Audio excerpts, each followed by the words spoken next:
welcome to my talk, No Design Future Without Data. And obviously I've brought some similar questions as Hannah did. Are you data savvy?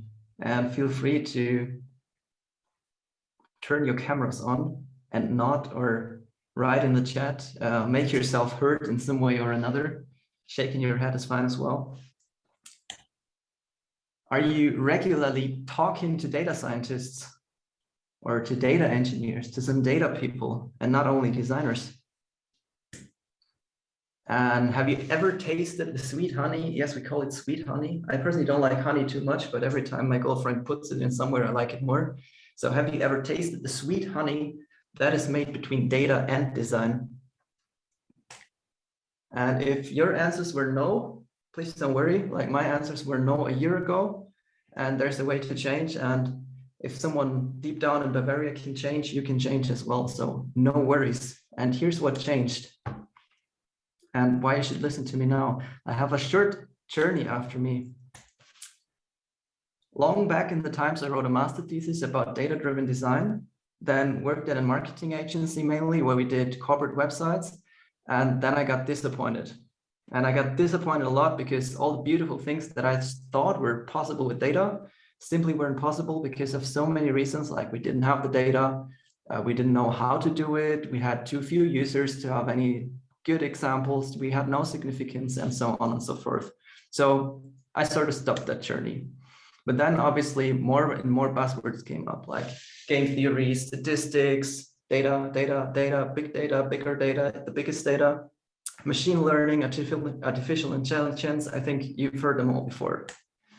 So I was even more curious and joined Mindfuel. And now I'm regularly talking to data scientists. We're doing data product management, and I enjoyed the pleasure of being a data model engineer for a month. You can read it on LinkedIn. It's not really true, but at least I had to sketch out a data model and understand why some data is not available in some places, which might also be interesting for you, some of your products. And yeah, from now on, I'm designing honeypots and delicious honey between data and design. And it's got a lot to do with discovery and delivery. It's got a lot to do with exploring the intersection. It's got a lot to do with data product design. And that's what we'll talk about today. And what's coming after, I'm not sure, but I think the next hype is probably across the door. But let's get back to the data journey first. And it's as simple as three things. I changed with three things, and it's I looked beyond the buzzwords and tried to understand what they really meant. Then I revisited, then I asked someone what they actually mean. Then I read another article, another book, and then I had another talk, and then maybe I understood now. Then the discovery process needed to change. I needed to listen even more than I usually did, and also listen to different people, like those strange data people. By the way, they're not that strange after all. I had to ask a lot of stupid questions, so don't be afraid to ask stupid questions in the talk. And I needed to get a lot of help as well. And yeah, then I'll tell you how to kickstart it. I mean, you can do a lot with data. You can drive your research, you can support decisions, and the sweet, delicious honey obviously lies in data features enhancing your products. So let's get you started with some buzzwords. And I want to know your buzzwords as well. So if you haven't been in the Menti yet, this is your chance to join the Menti. I saw that some people came late, so feel free to either scan the QR code or go to menti.com or use the link that Hannah had pasted in the comments already.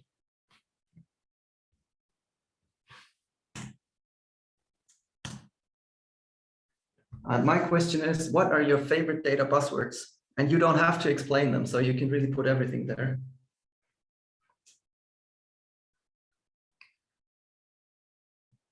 Data analyst, yeah, I've heard that before. Data-driven decision maki. Maki is a kind of sushi, isn't it?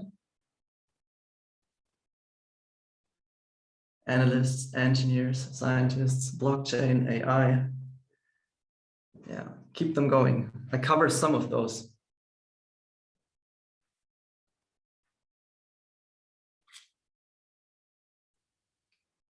All right, and I'll simply leave it open for you. Feel free to add more buzzwords over the time. Big data. By the way, big data is just more data. And then let's get back into the talk and learn some things. And yeah, let's start with data. Not going to start with the super trivial stuff though, like an image could be data or a sound could be data, but what is data that's important for us? And I think there's 3 things that we should look into as designers. And the first is raw data, which is all those different types that I mentioned and more, which is insights. Ever heard about that in research? I guess yes. If not, take one of the courses of Jeff's because he's talking about it. And you should also get familiar with the term model, which mainly refers to machine learning models. But then how to do or what to do with that? Yeah, I mean, you can build features with that. And inside features, you can use your models, you can use your data assets, you can use raw data, you can even use your insights. And then simply start one by one, start small, integrate your first data feature into your product, which could be anything. And we'll cover some examples later. And over time, you can scale this and integrate more and more data features. And at some point, data will be so important in your product and all those models will be so beautiful that you'll have delicious products that your users will love to eat. Getting into the next terms. I mean, statistics, machine learning, artificial intelligence, I think you've heard it before. And yes, I think the audience differs depending on what you label your talk. But long story short, this is all data science. And data science is a mix between statistics, yes, I also hated that back in school, and computer science, but it's really worth to at least look into the basics of those 2 categories. And then it gets interesting. Data science could be anything: machine learning, neural networks, deep learning, artificial intelligence.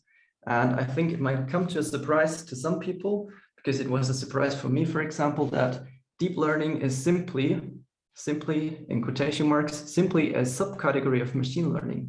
Like, this is all machine learning. So if you understand the basic concepts of machine learning, you're not that far from deep learning anymore.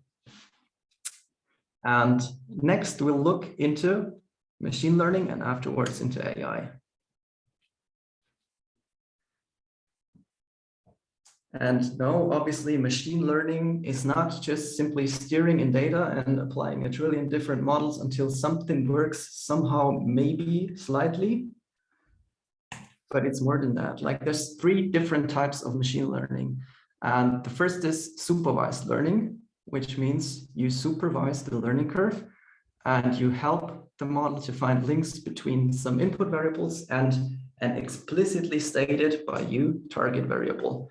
And examples for that are regression analysis or classifications. Then there's unsupervised learning. So you don't supervise that much anymore. And the model itself decides what are the suitable target variables. And you can use that to find some clusters in your data. You can find some strong rules in the data, like associations between different elements. And you can also find efficient data encodings in general. And the last thing, think of a small child maybe, there's reinforcement learning. So the model explores everything and then you punish it or you reward it in a lab environment.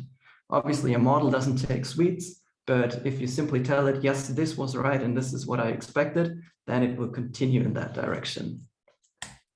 And you can apply this in a million, trillion, billion, multiple ways. And these are just some examples. And maybe you recognize some all-time classics like recommender systems.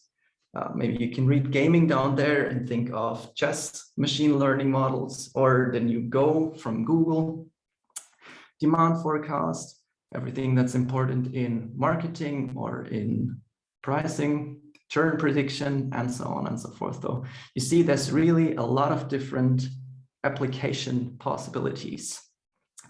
And then this very special thing called artificial intelligence is also way ahead of us.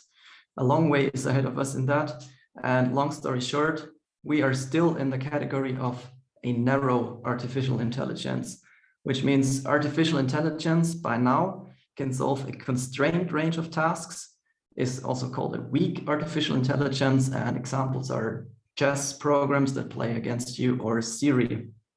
And I mean, we all know the movies. And in the movies, we usually see something like a general artificial intelligence, which is way ahead of where we are right now. And those general artificial intelligence can then perform any task a human can, not only a single task.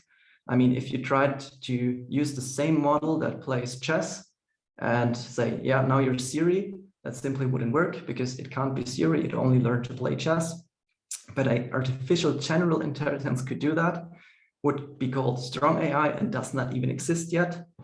And if you think this is scary, an AI that can perform any task a human can, gets even more scary. And I think you've seen some movies where artificial intelligence then decides, well, the worst for humankind is humankind, and therefore I'm going to destroy it. This would be an artificial super intelligence. And yeah, you guessed it, it's super intelligent.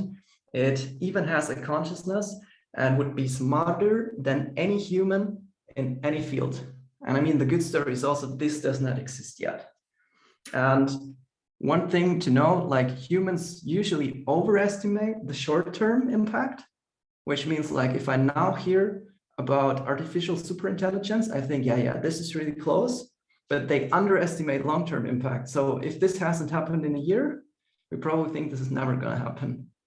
But let's see what will happen and what won't. But I think at least a general artificial intelligence will happen at some point in time. Oh yeah, there's even emoji reactions. Yes, I think it will happen, Jeff. Thank you for this reaction. But now let's get back into the present and look at something that is relevant for all of you. And it's called discovery. And I think there are also some great talks from Jeff and Hannah about discovery. There are some courses at the Fountain Institute. And I think it's really worth looking deeper into discovery. And looking into discovery, I've brought another Menti question for you, which is, who actually is responsible for discovery? And again, there's no wrong answers. Just pick your favorite person.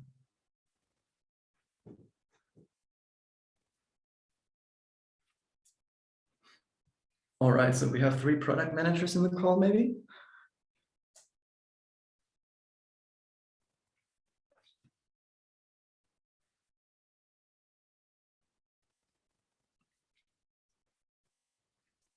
Our researchers are taking the lead. Anna, do you still remember of which profession the most people joined? Was it researchers? I think it was product UX designers. And then maybe they count themselves as researchers. But yeah, obviously, my boss, the chief product officer, he can take a sigh. He's not responsible, seemingly.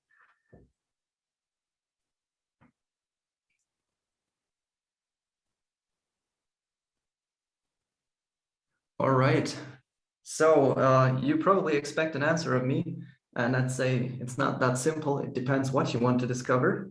And usually it's also a team effort, but more on that in a second. Discovery today, maybe you've seen this before. What do you actually need to discover? And you have to look at desirability, like do users really have this problem and do users need the solution that we can build? You have to look at viability. Will the users pay us for this and maybe even enough to break even with the invest? And feasibility, like can we build this and can we actually scale our solution? But what would happen now if we add data to the rest of technology where it might suit well? And yeah, I promise this is the only animation in the presentation. Feasibility will simply grow bigger. And by the way, feel free to count how many Venn diagrams I use. I know in good presentations, you need at least 5, but maybe I got even more for you. So additional questions for discovering data might be something like, do we own the necessary data? And can we build an accurate model that represents the real world, which is quite a difficult question. And if you put everything into feasibility as well, that dimension would be super bloated. And actually this would not even look nice. So here's the better approach. You need to also discover, surprise, surprise, datability as well. And then it's symmetrical again. Everyone got his main field, everyone got his profession, is responsible for something. And this might also answer at least parts of the question. So if your discovery is focused on desirability, like you're in a very early stage, you want to build a prototype MVP first, and you don't really care if it's viable, you don't really care if it's feasible because you don't build the real thing, but just a representation of it, like a prototype, then a designer would obviously lead, or maybe not that obvious, but he would be one of the possible persons to lead the discovery.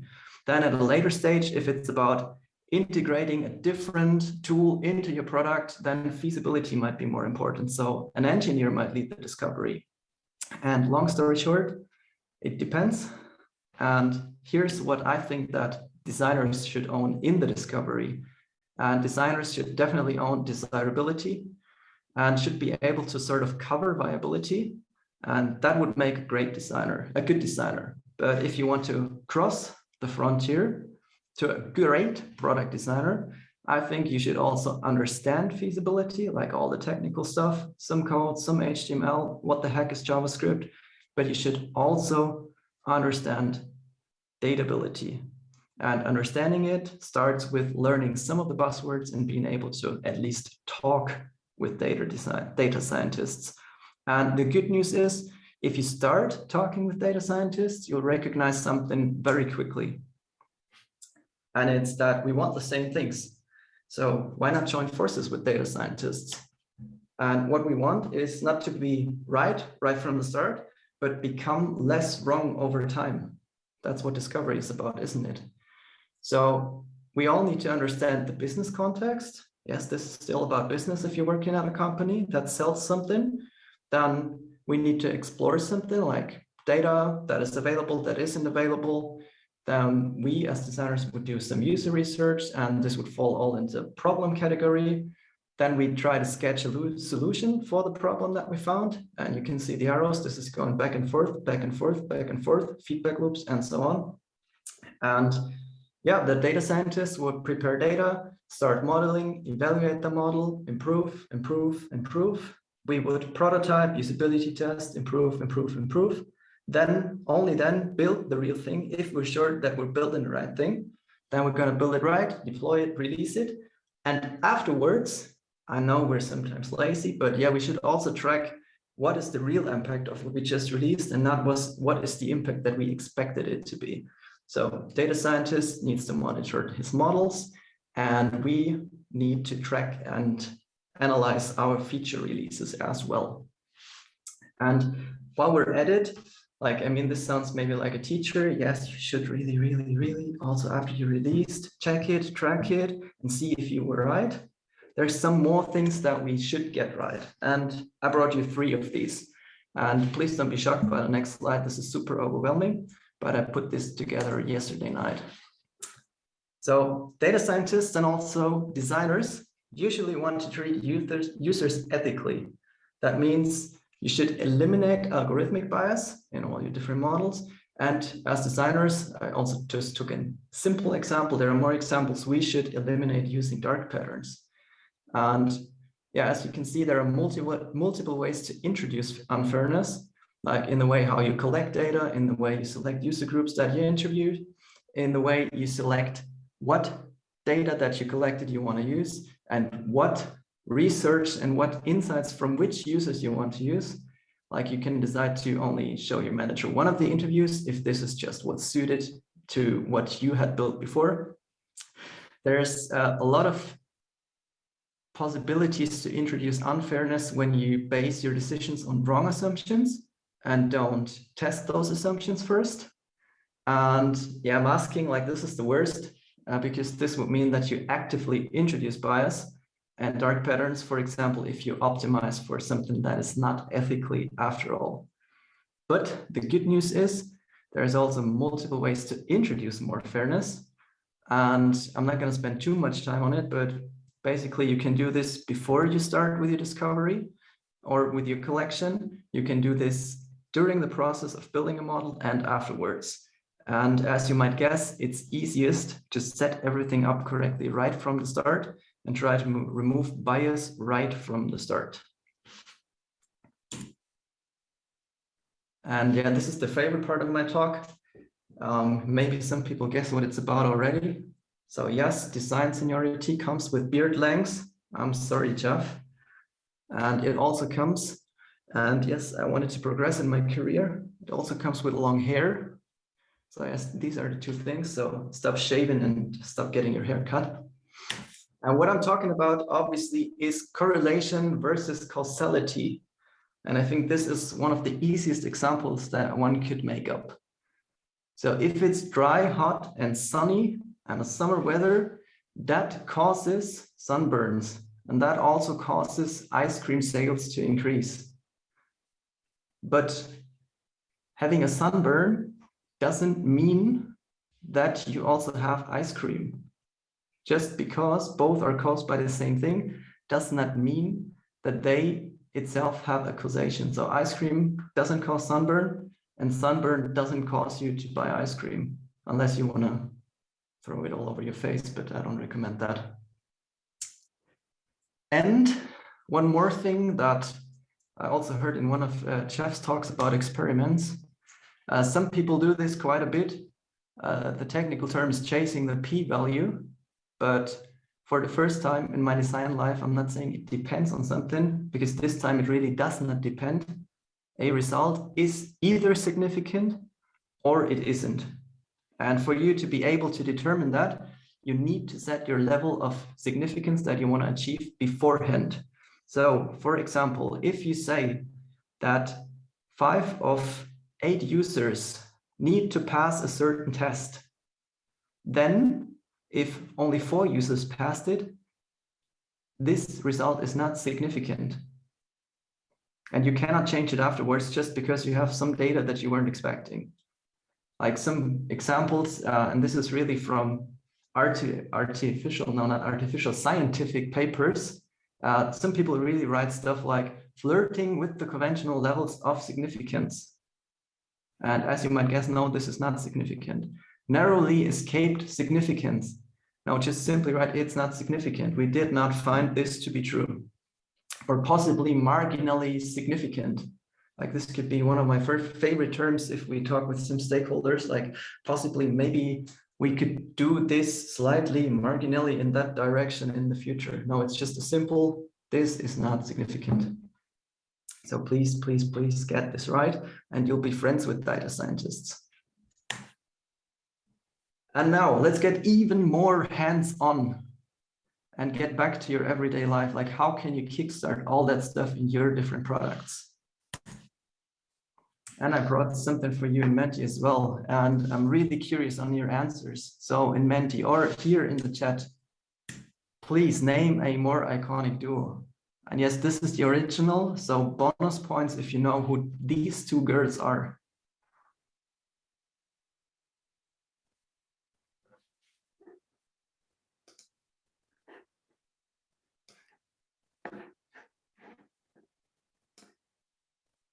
Sunny and Cher, yeah, close enough.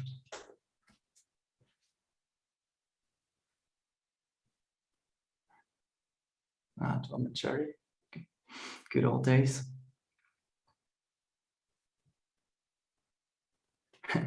Carlos, no, these are not the Kardashians, but you're really close.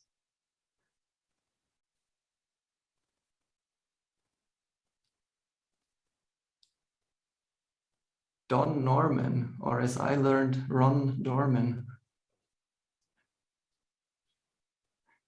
All right, and someone either heard the talk before or he really or she really knew it. A really iconic duo is design and data. And let's call them the Honeypot product duo for now. Because you'll need both if you want to build Honeypot products. You'll need someone who builds the honeycombs in the beehive, which might be a designer, and you need someone who collects all the precious pollen and nectar and brings it to your honeycombs. And maybe sometimes you even need a product manager to harvest all that honey, because just creating honey does not help anyone. And let's get this started step by step. So in data science, there's different levels of sophistication. And let's put this straight, we all start on the left. And we're all going to make it at some point in time. And usually you don't start with that what data scientists refer to as data science, but you simply start with business intelligence. So you start to answer questions like what happened and why did it happen? And you're really looking at the past. So you're doing traditional research. This is called business intelligence, as mentioned before, and sometimes some advanced analytics. And only after you understood your past, you will start to move more into the fancy world of data science and predict the future. So next up is predictive analytics, and you will answer questions like, what will happen based on what happened? And when will it happen? So you know what happened in the past, and from that you try to predict what will happen in the future. And just note, it's always a prediction. You can't be sure, because else some people would know what happens in the future, but you simply can't, because there's so many unknown variables that you can never take into account. You're just predicting. So maybe if you're unsure what you are recommending a user, you should suggest a user something and not imply that this is exactly what he or she needs, because the user usually knows a little better. And case in point, like podcasts, Spotify, usually late at night, they suggest podcasts to me, but they do this on each day of the week. They, for example, don't take into account that I could be at a party on Saturday night and simply imply that just because at this time during the week I'm listening to podcasts, I might want to do it on Saturdays as well. And maybe sometimes this might be a good choice to leave the party and actually listen to a podcast, but sometimes it's not, and you just want to party on. And the most sophisticated level of data science is prescriptive analytics. And prescriptive analytics will do the decisions for you. So your model will decide what is going to happen and what you have to do next. And for both predictive analytics and prescriptive analytics, the methods are from advanced statistics, again, statistics, machine learning, and automation. And Peter asked, wonder what the delta is for how far you can predict with data and analytics. And there, luckily, again, I can say it depends on your use case and how much data you have and how significant your results are. And in order to even get started with the easiest things, you need to get, again, 3 things right. And I'm going to walk you through those. So what you can do as a designer to get started is nail your problem. The more precisely you formulate your problem, the more exact you describe it, and the better you slice it, the easier it is to answer. This applies not only for design problems, like if I have a very specific problem, like I want ice cream, okay, let's go buy some ice cream, then this is easy to solve. If someone says, I don't know what I want, this is harder to solve. Problem nevertheless. But the better you formulate it and describe it, and better you size it, the easier it is to be solved. This also accounts for analytics. If you have a very specific question that's sliced, very small, then this is something that you can find in your analytics without doing a lot of data science. Then what is important to get right? Experiment setup. State your assumptions, do your hypothesis before, and then really describe your method. How are you going to conduct your experiment? Which users are you going to interview? Which usability tests are you going to run? How many users will you have? Like there's also some statistical rules of how many users you need to have in your usability tests. And most times the answer, unfortunately, is not 5, as you might have read in some articles. I mean, there's sense for 5, but maybe read the original paper and then see that this only accounts for a very specific setup. And what you can do as designers is facilitate. Like usually designers understand a lot. They have some curiosity. They explore different sections of the business. They explore different disciplines. So feel free to be the bridge across those different disciplines. And yeah, cross the functions, cross the process, accompany the whole process, and also cross into the business. And maybe one just short note, nothing to get right, but just because something is technically possible doesn't mean you have to build just that. Just because you could solve a problem with data science, maybe you can solve it way, way easier. So just because you want to use data science, don't use it just everywhere. You can overuse everything. And also it's way more expensive. And I think no one would like that in the long run. And Yeah, we're doing it for the user. Maybe this is sometimes forgotten because data always sounds so technically, but we're still doing it for the user. So analyze where in the user journey you have some data.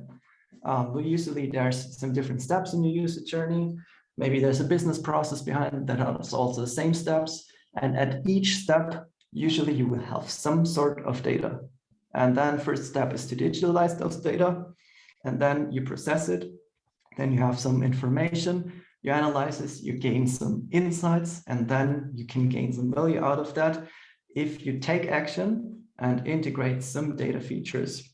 And also here some examples that you might have read before: recommenders, churn prevention, fraud detection, or predictive maintenance even. And assuming this all worked, there will be one more question that you will be asked at some point in time. And it's, yeah, really cool. Your design is great and I really loved it, but was it worth the invest? Like, what did we really get out of it? And even in data science, like a lot of managers throw a lot of money on it right now, but at some point in time, everyone will get asked the question, was it worth the invest? So this question will be asked sometimes. And I personally think design has struggled quite a bit to answer that question precisely in the past. I mean, we hate Excel, which might be a great tool for that, but there's a different way. So what you should do from my point of view is think about, what am I improving in the business? Which value am I providing to the business? And start with supporting the existing business model first. Like, disruption is not done in one day. Start with supporting the existing business model first. And if your biggest company KPI is revenue, then think about what is maybe a way that I can contribute to more revenue. So I think some of you might have built a design system before. And why do you do this? One of the reasons: you can deliver faster, more accurately, more consistent, and so on, which leads to faster releases, which leads to happier users. So you reduce churn, so you increase the overall customer lifetime value.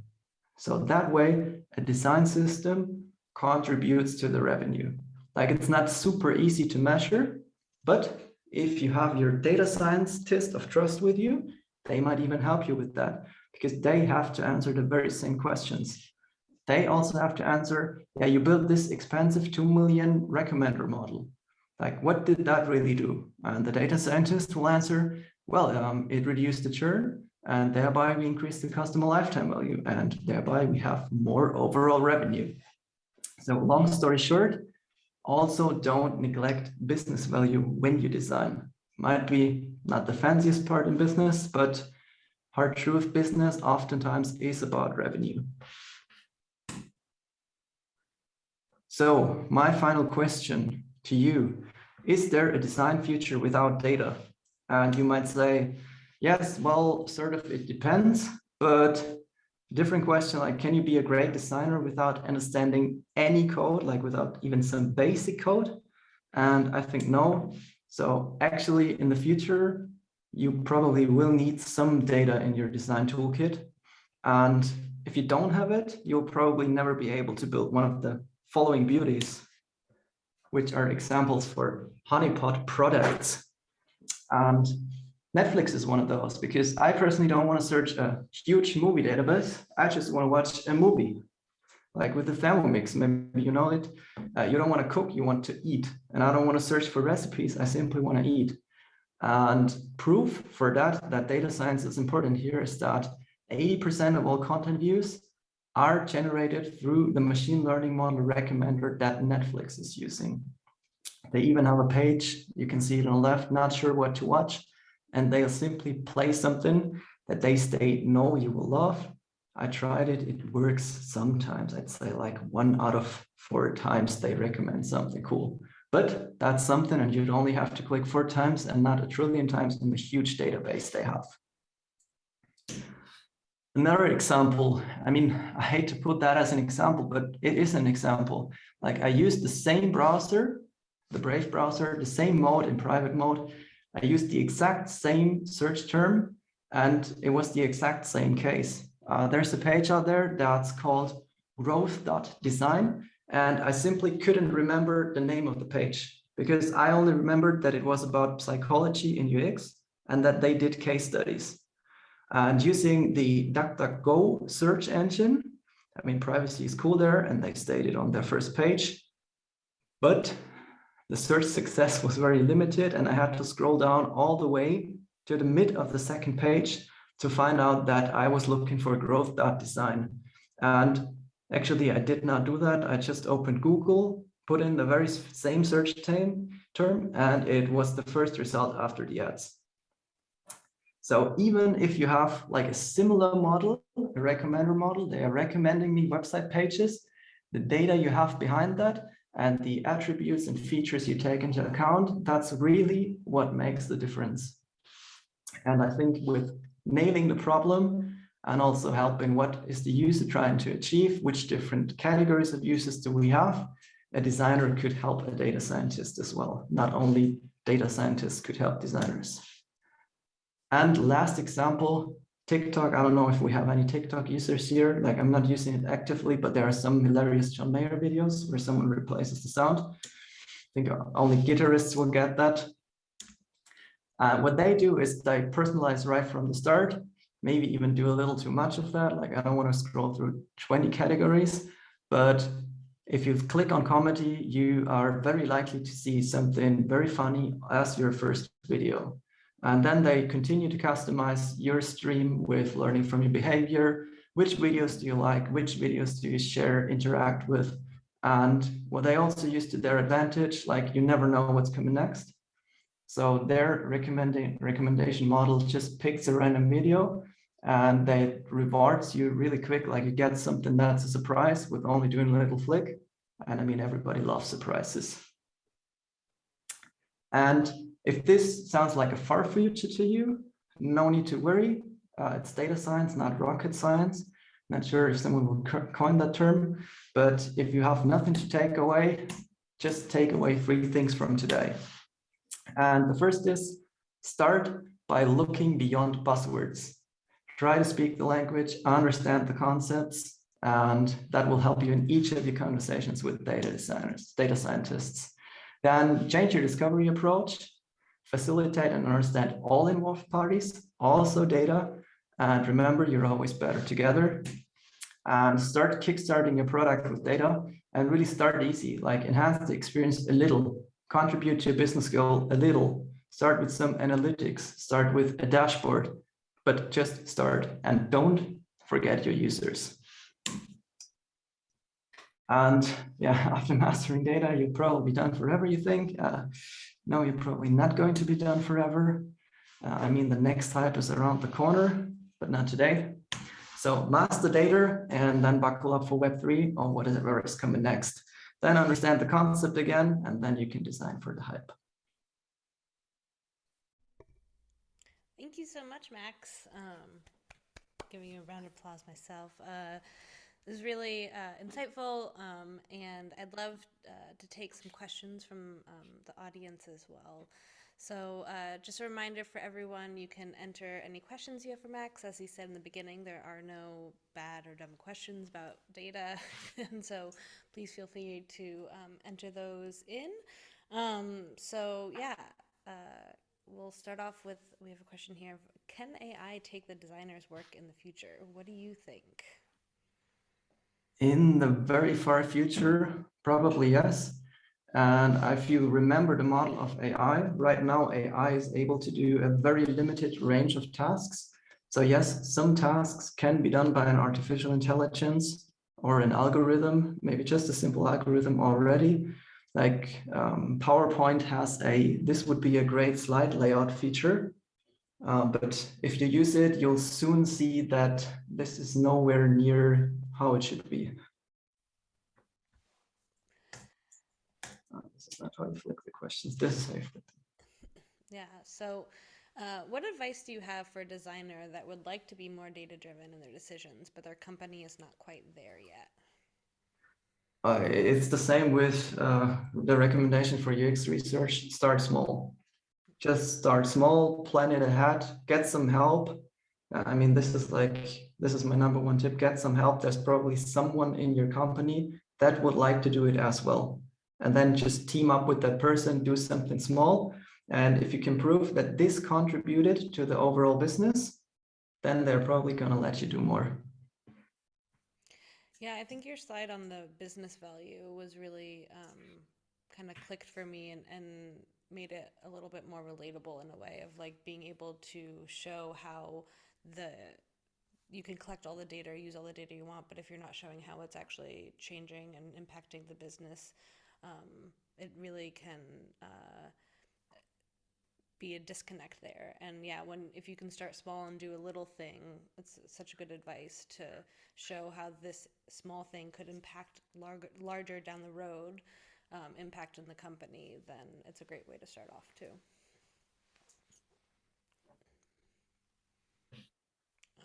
What books did you read to get more comfortable with data? Yeah, I'd also be curious if you have other resources outside of books too that maybe. Yeah, actually have a lot of resources outside of books, but not a lot of resources that are actual books. Okay. I think I remember one book that I read back when I was still studying, which was something like all the different data stuff explained for designers. Not written in a way like those Design for Dummies or Data for Dummies books, but more like a historical review of how did data science evolve. And then that was the time when I also learned that deep learning is part of machine learning. I mean, if you find a book on that that summarizes that well and is maybe not that dry as the one that I read, that would be good. But outside that, I think what helped really for me is just reading some blog articles, sometimes even just looking at an SDK and read the feature slides from that SDK. Like there's some products out there, just read the features of those products and then try to understand what they really do. Talk to a data scientist, reach out to someone in your network, in your company. If you don't know anyone, just reach out on different blogs or go to Reddit, go to Twitter. Like there's a trillion people that crave for sharing their knowledge.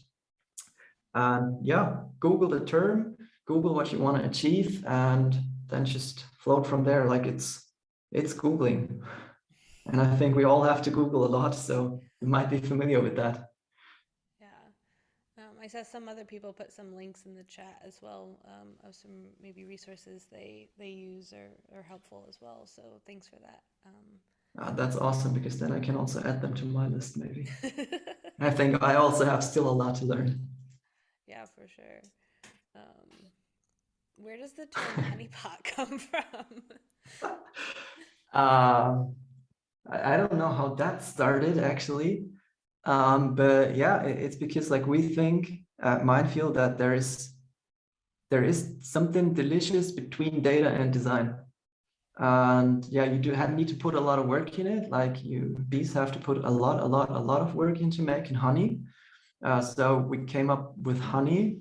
We sometimes had golden pineapples that didn't stick with the products. That stuck with features though. Golden pineapple features are the best. Yeah, Honeypot, it was just honey. There's no terrific story behind it, but I like it, and there's an emoji for it, so that stuck. Yeah, I think it works as a good analogy too when you're talking about collecting of the pollen to create this thing as well, the output of it as well. So that's a nice metaphor there. What is the role of data in regards to design for sustainability? Wow, that's a really wide question. I'll simply just answer one aspect, ignore the rest, and you can reach out to me afterwards. I think like one of the roles is that with data, you can calculate a lot of things. Think of simply dashboards. And if you want to be more sustainable in your product development, if you want to build a more sustainable product, you simply have to prove that you're more sustainable. I mean, there's some logos out there that you can simply buy that say you're sustainable, but that doesn't mean it's true. But you really need to prove that, and your calculations should be right, because there's always someone out there who can do the math. And if you've done the math wrong, then that person is probably going to call you out. And yeah, then you have your shitstorm. But if you did it right and have proof for it, that might also really elevate your brand. So I think data has a huge role in regards of designing for sustainability, because I think that the tool set of a regular designer is not suitable to all extents to really prove sustainability.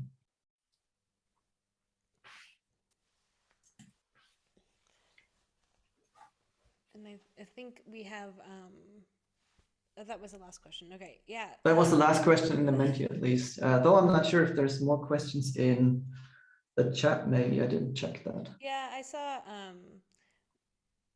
that we had the same question about sustainability in the chat, so I think it came through. But yeah, if you do want to connect with Max anymore, Jeff actually put your LinkedIn link in the chat as well. So feel free to reach out to continue these conversations.